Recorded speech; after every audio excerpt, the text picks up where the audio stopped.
shalay ugu sheegay in isagu xubno ka mid ah golaha guurta ay tagi doonaan magaalada Kismaayo isla markaana ka qayb geli doonaan ala masaajidka weyne Axmed Maxamed Islaam Balmadow saarinta oo aragta bismillaahir rahmaanir rahiim horta runtii ilaa xalayta media waan ka maqlaynaa wararkaasi hase ahaatee dalku nidaam buu leeyahay inaga wada hadallada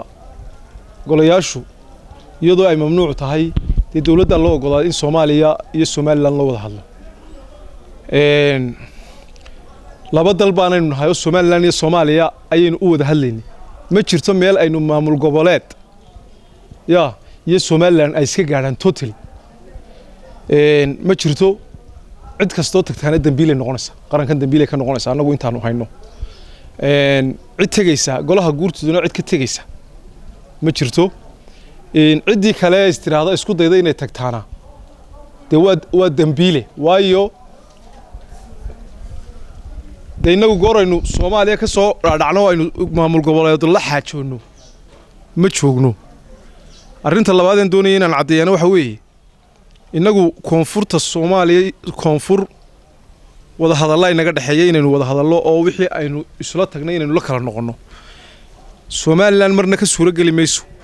in labadii isdiidaba ay dhaxararto ay ka raadiso wax ka raadiso haddii Jubbaland iyo dawladda federaalku is hayaan waxa isku yihiin Soomaalidii koonfureed bay isku yihiin intaas oo dawladda dastuurna way samaysteen inaguna daraf kama inaan ahayn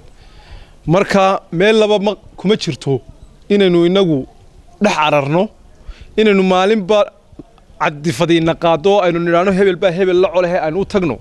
Somaliland qadiyadeedu wax sida lagu iibgeynayo maaha sharaf dhac bay inagu tahay in laba soo hadal qaado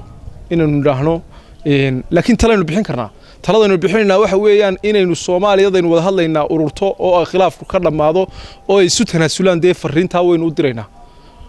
waana waajibna saaran inaynu cid kasto oo dhibaato saaran tahay aynu inta taagteeni waa talo waxaan leenahay isu tanaasula wada tanaasul baa wax lagu gaadhaa wada hadal baa wax lagu gaadhaa idinku hay idinka dhaxaysaa waxa miiska wada hadalka isugu soo noqda intaas uma leenahay laakiin ni yiraahdo waan xafladda Jubbaland baan ka qayb galaya iyo ta Soomaaliya ayaanu colnahay waxba kama duwana nin xamar ka degay ninka Kismaayo ka dega iyo ninka Puntland taga waxa la wax dhifran u dhaxeeya ma jiro marka Somaliland gorgortan xamarba madaxweynuhu xamar buu loo diiday inuu kula shiro farmaajo yiraahdo aan ku wada hadalno ama Soomaaliya gudaheeda la diiday inaynu ku wada hadalno oo aynu leenahay beesha caalamku hayna dhex joogto adduunyadaynu ku wada hadlayna marka meel Somaliland dadkeedu intay tagaan ay kaga qayb galaan xafladaha halka yaala dambi qaran bay noqonaysaa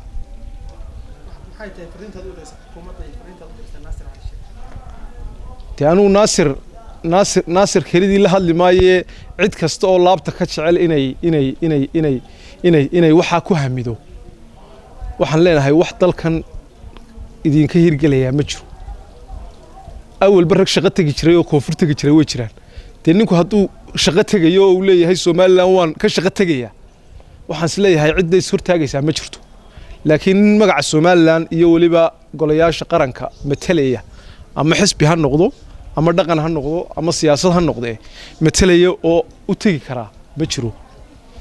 xukuumaduna waajib baa ka saaran inay tallaabooyinka carraba waxaan ku haysanay qaran u tagay oo dambi buu galay Soomaa